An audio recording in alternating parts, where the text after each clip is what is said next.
Ladies and gentlemen, welcome pano Pachibanda Media, takapata Life Prime TV.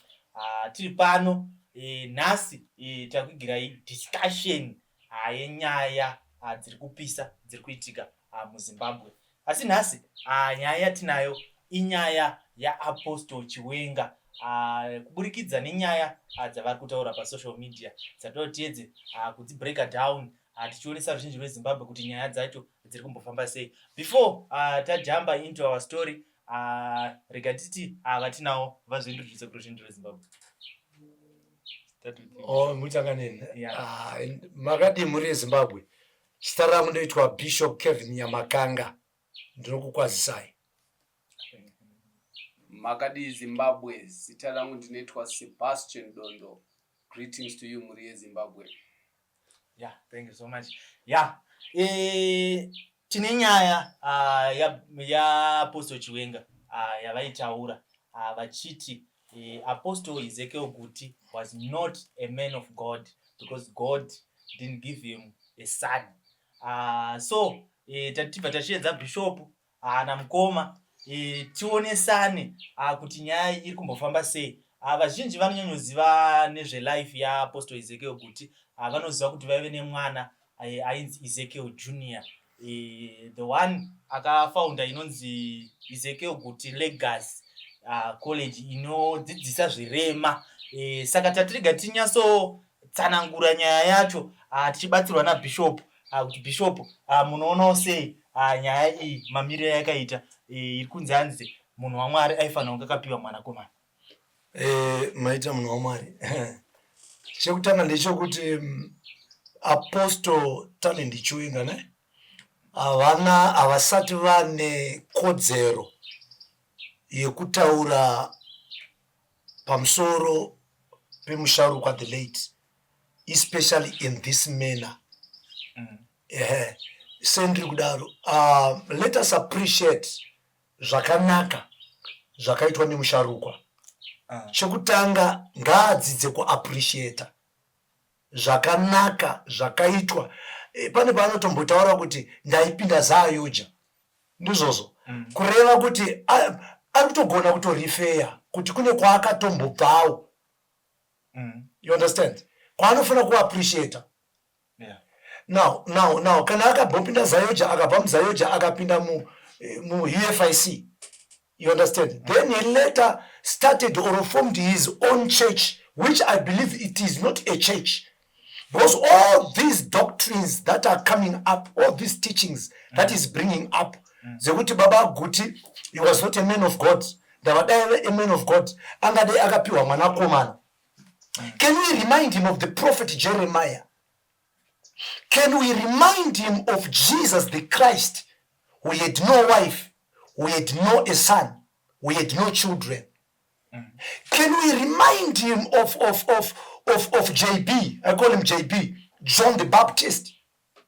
Yet Jesus antotaura kuti pavanhu vese pamaprofita ese vakazvarwa nemukadzi hakuna mukuru anokunda JB.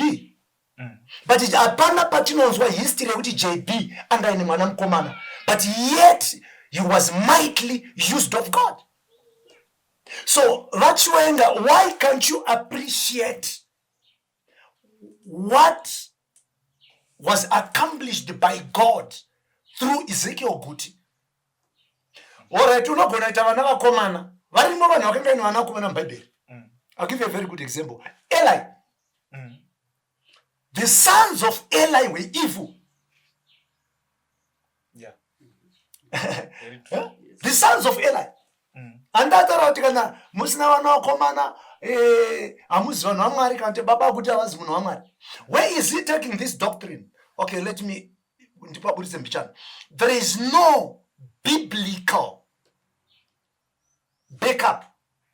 There is no scriptural backup, not even orthodox.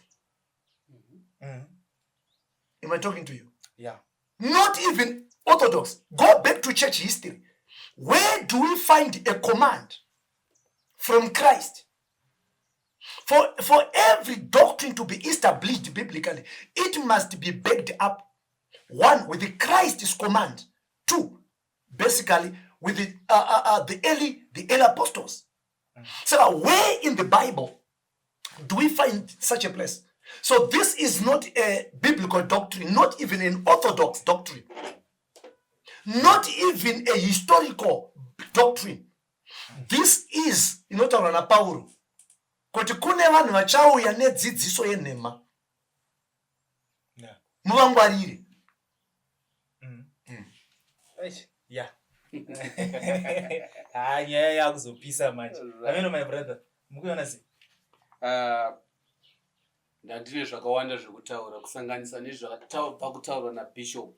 Saka mostly ndingangotaura kuti I second Bishop's views, but in addition I would say does the community value mwana kana kuti kuvalue mwana because of his gender?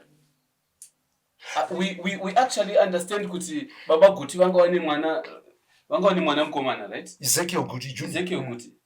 So because he was a bit disabled, or should we not call him a son? There's a word, a phrase or a statement he said about Ezekiel Guti.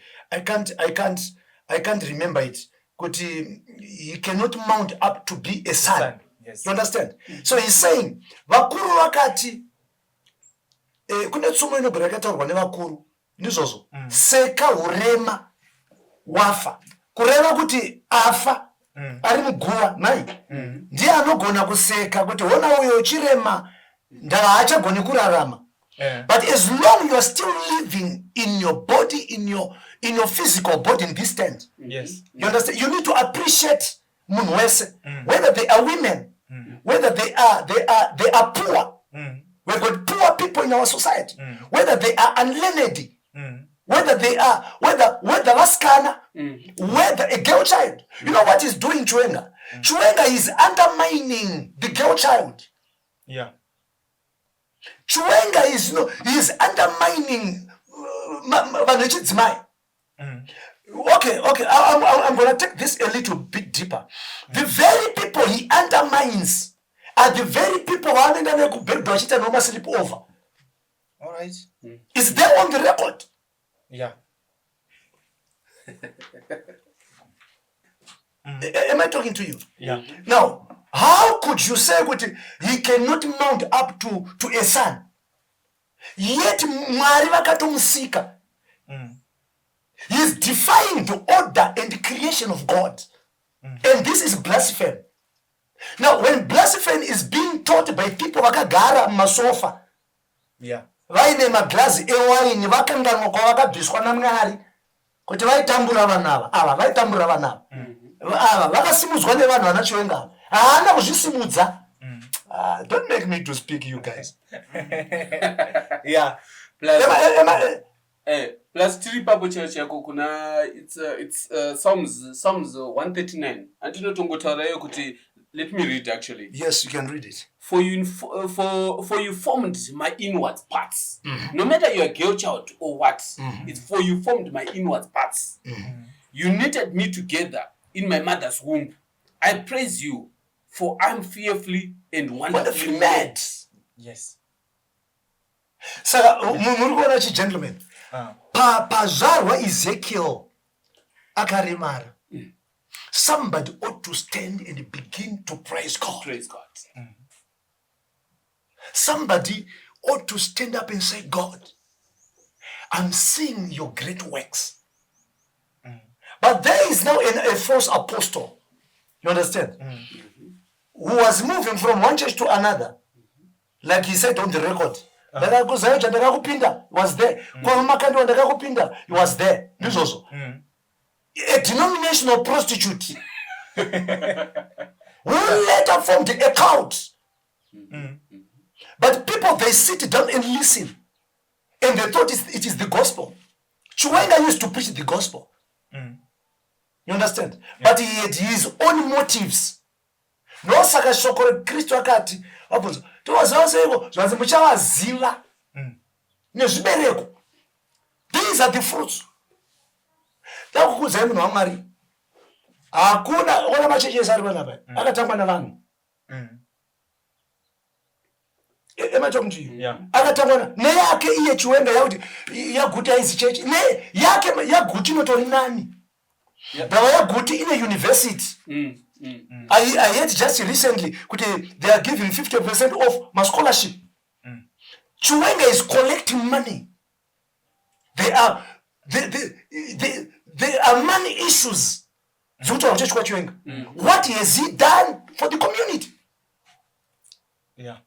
Plus, in addition of that, it's a time when that deep down the quite Ezekiel go to this one my biblical verses. Zvari kutora zvekuti sani chichichi zviri muBhayibheri ere vhesi akawana muBhayibheri ere inzoya namare udzai vanhu chokwadi hakuna munhu ndosaka Christ wakauya ndizvozvo Christ wakainga sviko panyika kuzoruramisa vasina kururama. Chiwenga need Christ, Nyamakanga needs Christ, you need Christ. Yeah, very true. Everyone there needs Christ. And Christ is the measurement. Atigone kuti mkomanafu muri mutsvenere moti totora Chiwenga kuti chegeze timeshe utsvene hwalafu nekuda kweutsvene hwaChiwenga. The Bible says for all we have sinned. Yes. And we have fallen short of glory of God. Yeah. Paruzu all babaga apa sonzi Sam. Paruzu all. Parutangira kuna Queen Elizabeth. Am I talking to you? Yeah. So people have stayed in these doctrines that are being ushered by the enemy from the pit of hell. Atirambe kuti kuzayoja hakuna nyaya dzako baba. Pane kusina nyaya. Atirambe kuti kuzayoja hakuna nyaya dzako dziriko. Ndizvozvo. Ndosaka vachida Kristu. Nekuti vane nyaya dzavo. Hande uCatholic, the oldest church, kune nyaya dzeko. Hande kuMethodist, hande kuDutch Reformed, hande kuUFIC. Musapota muna nyaya imo UFIC muya. Dzirimo kusadziziva kuti dziri kwazvireve kuti hadziko. Uya kuna Nyamakanga une dzake. Unozvisa? Zvokuti pamwe kusadziziva kwenyu hazvireve kuti handina nyaya idzodzo dziripo. Ndosaka tese tichida Kristu. Yeah. Kristu ndio unotiruramisa. Saka the gospel is not what Guti did. The gospel harisire kuti Guti wakaita sei. Yeah. The gospel is what did Christ did for us. I don't want to hear kutaurisa ndika. Yeah, aiwa irikupisa nyaya yacho. Yeah, nini ndoda kungodzoka pashona yaya. Unonzi natsa kwaunoenda. Anatsa kwaunobva. Nekuti kwaunoenda usiku. Shona iyoyo inodzidzisa zvakawanda. Because the background yake iri kuratidza kuti yakatogurumwa achibva kumachechi yayo. Chandinoona ndechekuti ane zvaanga akatarisira ari muchechi. Munhu amake ndikubate. Muri kuona? Ndikubate indotaura chokwadi. Maitiro anoita Apostle Chiwenga vanhu vakakura mubackground yenhamo. Vanhu vakakura vachitambura. You understand what I'm saying? Yeah. Saka munhu akazopinda muhupfu. Hapana taimona achiparidza ka. Nebhutsu nehuruva. Ndizvozvo. Akaondoroka akaperezeka. Taimuona achiparidza. Mwari ndobva vadurura nyasha paari. Ndobva vaunganyirwa navanhu. Kwakuti ndiye mazi azogara manje musofa manje. Akubva anyasotora Baba Guti. Nehistory nezvakaitwa naMwari kuburikidza nezvakaitwa naMwari vachishandisa Baba Guti. Ndobva anyatsona kuti no, let me address this man. Nekuti haana kuita mwana mukomana. Saka is not a man of God. Obva ati nemwana wacho Ezekiel iyeye he cannot mount to be a son. That's a blasphemy baba. Vanhu vari kurovera amene vanenge vakagara musofa vaya vachizhinya vachiombera maoko munhu achiblasphema. That's blasphemy. Plus inchinji ndoda kuziva kuna Apostle Chiwenga. Ndechekuti vanoziva here kuti Ezekiel Junior anga akatoroora. Akatosiya mudzimai. Izvozvo obviously kana achitomboziva kuti kana chitomboziva kuti Baba Guti-More ane mwana obviously anotozviziva ende ipapo mukada kuti kumupa mike kuti tuuzi unozviziva here nyaya anototanga kutaura dzimwe nyaya kuti vana vaEzekiel vehakazi vake. Because kana azichumba the audacity to say that Ezekiel cannot mount up to be a son. He's saying Ezekiel was unproductive. There is nothing good that could come out of Ezekiel. So he could not be a son. All right. This is blasphemy. And the people of Zimbabwe and his believers,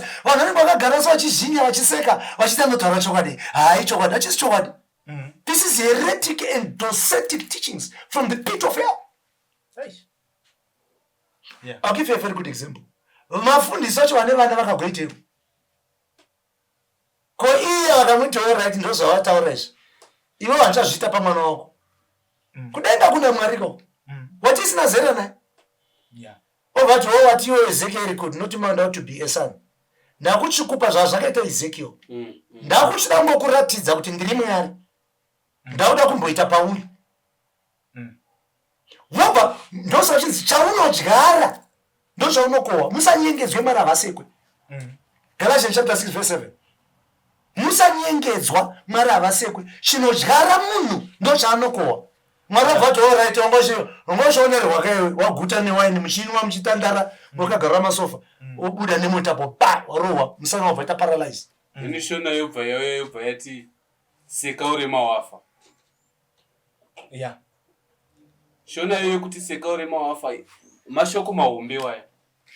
Kureva kuti as long as achiri kufamba, as long as asati ati vana vake vasati varoora kana kuroorwa vasati varoorwa. Close your mouth and appreciate God. Appreciate God. Plus life. Munhu anoziva life yemunhu ndiMwari chete. Unogona kutongobva apa wadzine mota ba. Ubva wasiwa usina makumbo. Wachirema. Sezvanga zvakaita munhu iye. We are not cursing him. But tikwedza kuonesa kuti kuremara is not a choice. Amen. It's something chinongovira pamunhu. So you see kuti my teachings ana Chiwenga. My teachings kazhinji ari cult like teachings. Atuti cult sika. My church mazhinji actually. Especially my prophetic movements. Tangoti achibhurudzirana. My cults where it is all only centered on the head of the church. All right. You understand? Ipa baba unoona vanhu vachiwenga vanogona kutuka izvezvi. Apanzwisa. Kuti inyaya yaitaurwa kudare. All right. Anowanza. Inyaya yaitaurwa kupi? Kudare. But kunyange muri kudare kwacho nyaya dzakaita sedzidzi hadzitotaurike. Let us appreciate what the Lord has done. You understand? Vane vana vachindatsa nyaya ya Eli. It's not only Eli. Say Israel akazoenda kuna Samuel. Samuel tipe isusu takuda mambo. Andona. Because vana Samuel vana Joel, vana Samuel. Vaifanira kuzotungamira Israel. But these sons of Samuel, they were corrupt. All right. Vana Joel, they were corrupt. Mwara zitayo Samuel don't want wana kuramba iwe. Samuel aitoda kuti vana vake vabate chinhu. Vana vachinovazvona kuti tikasirwa vana vaSamuel ava hama wana. Rikidza titochema kuna Jehovha tipe mambo mundava. Tikasirwa mbeu yakaita sei. But vana vakomana. But Israel wakaramba. So it's not about gender. God can pick anybody and can use anybody. Tine vanhu vakashandiswa naMwari vari madzimai. Baraka akati ihondo ika hadzikwanise. Dibhora akati ndakuenda kuhondo newe, but kana tichinge takunda hondo mavictories iwayo ichaiswa muzita rangu. And Deborah, the prophetess, judged Israel. All right. God used Deborah. Where was Barak when God used Deborah?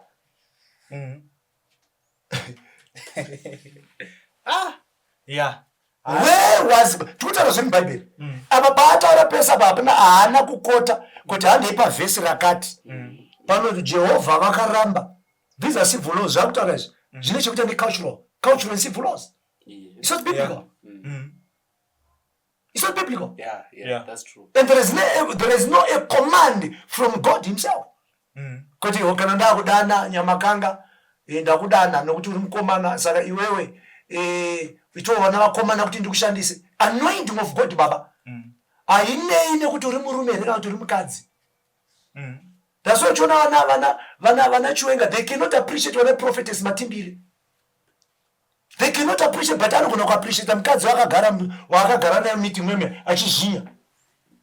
He can appreciate that woman, but cannot come out and no, in as much ndine ma difference na Matimbire, but she's moving. There is a certain level of anointing. Let me just appreciate. He can't do that. Why? Because he undermines women. Yeah, I think I think problem yao iri kubva kure because I heard him achitaura achitanzi iye ndimother like church kwao. He describe himself as the mother. Saka murumona ndi tikachiona isto za Apostle Chiwenga ari murume andika but he's describing himself as a mother. Saka mukana kuona kuti tikada kuba ndichenda mberi tine big problem. Can I comment there? Correcting this man. Yeah. Can I comment there? Yeah. Spirit of that's a spirit. Hidden. It's a hidden spirit. Takuta deliverance much. It's a hidden spirit in man. You understand? Yeah. He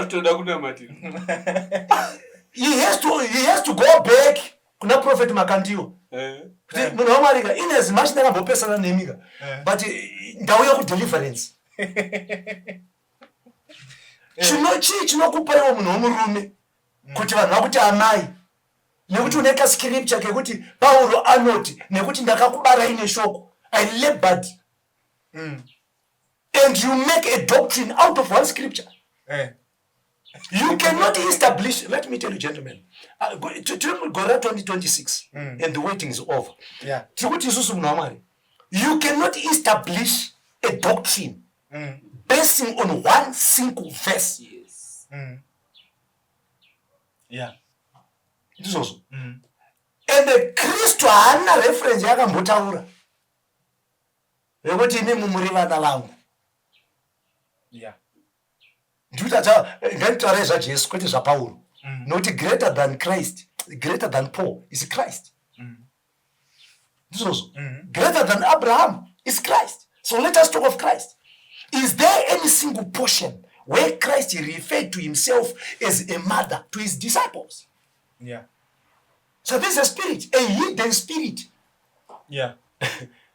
Yeah, I think Barutanga inonzi mother religion. Thank you. Yeah, inonzi mother religion whereby vanhu vanoparire mekedzo kunana kune vechidzimai rather than God the Father. Which is antichrist. You see, iye antiriona. Iye akaona. You people, you don't understand these things. It's just you understand these things. He calculated. Esma doctrines are calculative. Akambotanga achidzidzisa the doctrine of John Calvin. Calvinism. Okay. His early teachings. That's Calvinism. But because you hauna church history, hauna zona John Calvin, hauna John Knox, nana Smith Wigglesworth, hauzvizive jana John Wesley. So he picks a doctrine, he brings to you. Okay. You understand? Iwe boza uzive Calvinism utinoti kudi. Unovota atamuwana chai. Zvatauzwa handizvo. But vanhu vari kuverenga zvinhu zvamusingaverenge inini. You don't have time to study Calvinism. Right. Then they bring it and they make it a doctrine. Nokuparidza zvitange zvinhu zvitsva. Yeah. Animuona. So ndikutaura kuti chivarume. Ndikutaura kuti anointing yaMwari haisi kusarudza varume. Ndosaka Joel akataurwa nepachena. Mavhesi azvizvozvo kumaisa kupa. In the last days I shall pour my spirit upon every flesh. Your sons and daughters shall prophesy. Your sons shall prophesy. Yeah. Let us talk. This, yeah. I mean, Bible.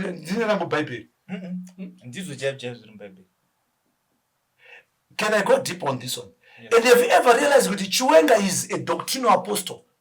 Those in the doctrine are actually heretic. Yeah. Ananyasha.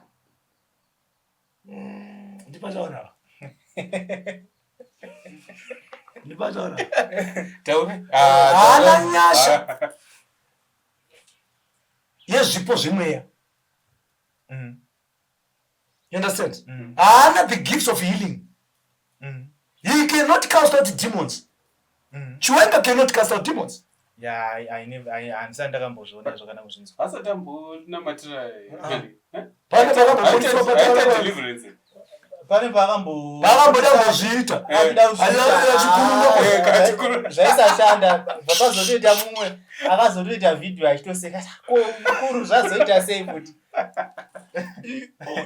know what? He does not have that grace, but we cannot say he is not called. He is called, but he has an area. Yeah. So I used to go now, come out right now. That's his grace. Yeah. That's his grace. Tikaona prophet wazimatimbira chiti chipiri cheka hane kugomo kuglenora vakamira pamusoro pegomo zvisingaitwe navachiwenga ndizvozvo zvisingaitwe navamakandiwa vamakandiwa ought to appreciate what Matimbira is doing. Bura ought to appreciate what Matimbira is doing. Yeah. And Matimbira ought to appreciate what Bura is doing. You understand? This is the body of Christ. Yeah. So that Chiwenga ought to appreciate what Baba Guti has done.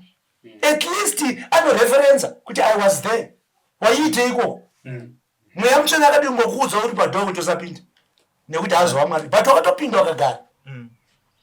Saka togona kuburutsa here pfungwa dzimwe dzangashira nemwe mudikana akati vamwe vanobuda zvayoja because pamwe vanenge vakwesherwa.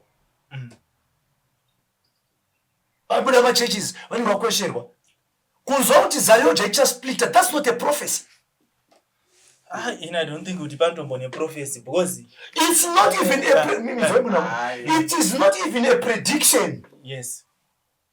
It is not even a guesswork. Azvine kuti ndagesa agona kugesa agona kuprofita agona predictor zvagara zvakadaro kuti mwana kana achinge akura anobva pabereki vake. Don't to prophesy that. Zvagara zviripo kuti kana madya maguta munoenda kuchimbuzi. Zvagara zvadaro. Zayoja inotori nevamwe vanhu vaitobuda. I'll give you a good example. We were kingdom. Anzani uyu. I'm forgetting his name. He came Sunday. Baba Sunday. We're ambassadors for Christ. Vakabva kuZayoja. Inga vakabva ambassador. I started from his ambassador. My calling was appreciated in ambassador. Ndakaenda kuchikoro cheambassador. We have an Bishop Paradise. Paradise ndakatopinda naye muambassador akabva muambassador akapinda muZayoja. Vazobuda muZayoja akatanga zvake. Tinavo vanhu vakawanda. Not only in Zayoja. In short, kana iye wacho Chiwenga wacho handi akabva kuFIC. Angabva kwamakandiwa. Anga adya akaguta akafunga akagara patebho akafila comfortable akafunga kuti inda kutaura zvinonzwikwa nevanhu. But of which ndakutodhauta pamunhu kuti iwo wacho Chiwenga ane side rake. Inini munhu amada kukuudza chinhu wani. Inini hasha dzangu ngosazobuda pake. Hasha dzangu dzinobuda pakuti whenever you touch my founding fathers vasharukwa no matter tinowirana zvakaita sei tozopesana kabata vanhu vakaita sana Baba Guti vana Paul Mngazha vana Johani Marangi vanogona nguva nedziso dzakasiyana but vane level ravakadanhwa naMwari zvimwe zvacho zvatisingazivi ngatinyarari. Taura zvanyamakanga pamalevels anu edu ngatitaura ndingadai ngatitaurani. But kana kubata kana na baba gurupira archbishop gurupira vana baba manjoro varipo izvezvi, then you have an error. You have an error. Yeah. Unosera kuti anogona kutonzonza baba ningi baba manjoro wabatwa nemukadzi wemunhu tikanyarara baba tigoshaya chatinotaura ende hatina chatinototaura kunzwa kunzi vasharukwa cheche abatwa nemukadzi wemunhu. Anyake vasharukwa vaya vane maagreements avakaitirana naMwari atisingazive. Yeah, inini pari panhau dzekusplit chinove chinhu chisingafanire kushamisa kuna Chiwenga ndizvozvo, because ivo nguva yakapera vaipopota nevanhu vakabuda kuchechi vaya mene kana makamboidzwa nyaya vaipopota vachiti inini ndanditomboita ndandimbori muholigani inini ndinovaitira zvirizvo vana pfekecheka vachivaite zvakurova vanhu. Saka handizive kuti zvazoshamisa here nhasi kuti vanhu vanobuda muchechi. Ndakuudza the mind of a cultist. One is a manipulator. Vanomanipulate. Vanocapitalize nema-weakness evamwe. And one, they want to maintain their audience, to keep their audience pavari. And one, vanoita inonzi divide and rule. Okay. Vanhu ava ndomo zvoita ma-cult leaders. Havadi vanhu vanobva pavari. Vada kuramba vaine vanhu vari pashi. Ndosa munhu kuona mimi aiti ndandiri hooligan. Yachichichi vanapfekecha vachita nhasi vanapfekecha vanotaura. Because they have been there. No, murume wayo pai rohwa nenzara murume wakacheneruka ari pagomba taimuona murume wayo. Mwari vamusimudza warasika papi. Saka tine dambudziko rekuti isusu Mwari vakatidana vakatiwanzira nyasha ndizvozvo. Ukaona zvaitwa Noah aiwanirwa nyasha naMwari. Areka yake yasurvive muflood. Ndobva yazorora pagomo reArarat. Mvura ndobva yaserera. Noah ndobva aona kuti inini ndiri murimi ndogona kurima. Ndobva arima mazambiringa. Akati ndogona kugadzira wine. Ndobva agadzira wine yake nonaka. Ndobva adhakwa. Ndobva arara akashama. Oftentimes isusu ma-church leaders after success tinodhakwa ne-wine of success. Zvokukanganwa kwatakabva. Zvokurara kushamawo. Kana munhu akutazana Baba Guti-More. He has crossed the line kushamawo. That's nakedness. Yeah. Pamatarana we-manipulation. Namamutarana divide and rule. Ndichinyatsofollowa nyaya yaApostle Chiwenga. Pawakatenga kuuya vachiparidza. Vaiti machechi ari kutora tithe, ari kuita sei, vanoshanda missions nechii vese vaya. Hanzi macharlatans. And to my surprise, last year, vakaintroduce inonzi partnership. Okay, 20,000 US dollars. Asitola zvamazigi pana 20,000 partnership. Atovhura company hanzi $1 million company. I think tofana tomboita episode izwa tofana tombonyatsongoita episode. Kana kuti ma-series ekuita atoti ma-investigative podcast ekuinvestigata zvikuitwa muJRM chete. Amuzazomuita zvima 20,000 akatora vanhu achoti amusapise chegumi muri kudyirwa mari akuna cho seed offering ningi charlatan guti gava taibvisa matarenda tichidyirwa mari dzedu ndizvozvo. But I'm being surprised right now as you are speaking kuti kuri kunzi partnership ye20,000. Aikwanzi kuda kuraiswa almost 2 million. Amene ikunzi kingdom what. Yes. Anobanzwisa. Vamuparinga wakataura kuti iwewe hausi kuitora netithe iwewe. But wakaipari nezita. But it's the same thing. Ukutolewa mari. Mari. Kwani muri kuite mari mechete iri pabhero iri panhamo iri kunzi ichema. Tiri panhamo iri kubviswa kuti wabvisa rechema. Police fine. Mari chibva ipapo chinzi ichema. Iri kundopinda mukamba iri kunzi fine. Kukoti iri kunzi bail. But imagine Enda kumaloya vane mazita imari. Alright. Andinoona. Saka iye chaakagona akakwachura vanhu. That's the spirit of deception. The Levitian spirit. Mweya wekunyengedza. Akanyengedza vanhu vavakwachura ndo vavaunganidza. Mweya wenyoka. Avaunganidza manje. Azviunganidzira vanhu manje akati right. Kunoitwa partnership. Yamari yamaitobviswa kunenge iri nani. Kuna maizi partnership ye $10 kana $20 kana 100. We lose 20,000. Spirit of deception. Yeah. Saka uri kuona kuti vanhu vanenge vachitya kutaura nyaya dzatutaura panapa idzi. Saka munhu uri kuataka. Chiwenga akaata, hakuna munhu asina kuatakwa naChiwenga. Yeah. But ini ndio tokonaura matakanyara, but the moment paunobata vasharukwa baba simba ramunhu pariri papa. The moment paunobata vana baba Guti, paunobata vana baba Gurupira, paunobata vana baba Manjolo, paunobata vana Tutu Bismarck, paunobata vana Tom Tishel, paunobata vana Mai Guti, vana Mai Elizabeth Sandi. Baba zviite zvakanaka. Tine patinogumira. Tine patinogumira. Even mbamenyu baba wako akatadza iwe. Unozoda hapana vamudharara. Vanotora mukadzi wechitatu. Mazveshe. Vanoramba wanyara. Unoramba wanyara. Vagokweshana namai umo, mai vagopopota ndotakura mbatya dzangu. Iwe musadaro, garai pasi mutaurana. But uchizoti pana pakamudhara wavhiringa. Kana kuti mai vako vabatwa nechikombo nababa. Unozoti zviswa panapa mai vabatwa red-handed. But haugoni kunetsana mai vako. There is a certain level. Yatinofana kurespecta vasharukwa. Animona zvaatanga kuita izvi. Handisi kuprofita but ndiri kutaura. Ari kuzvivakira his downfall. Ari kuzviumbira downfall. Mark my words. Zvinoita kunge tiri kuita kunge dambe matora tiri kuita kudai. Pane patino tikataura ngatigumirei. Just imagine kuti his son cannot mount up to be a son. What is giving you the right and the audacity to say that? It's a mockery. That's mocking. Yeah. That's cursing God's craftsmanship. Yeah. Kuseka unyanzvi hwaMwari.